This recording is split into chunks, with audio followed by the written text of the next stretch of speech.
কোরআন প্রেমিক এক মেয়ের কাহিনী। একটা মেয়ে ছিল, সে পবিত্র কোরআন পড়তে খুব ভালোবাসতো।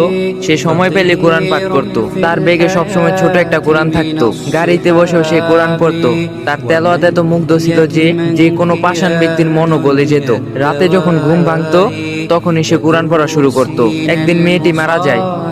মা তার আদরের মেয়েকে হারিয়ে পাগলের মতো হয়ে যায়। একদিন রাতে মা তার মেয়েকে স্বপ্ন দেখে ঘুম ভেঙে যায়। হঠাৎ তার মা তার মেয়ের রুম থেকে কান্নার আওয়াজ শুনতে পায়। তিনি ভয়ে সেই রুমে যাননি।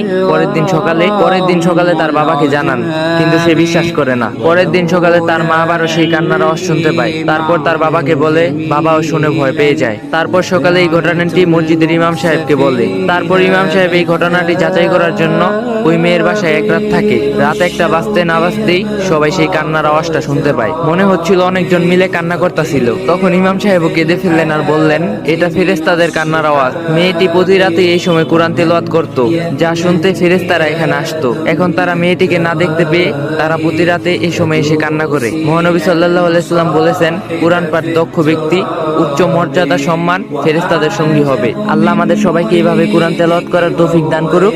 আমিন।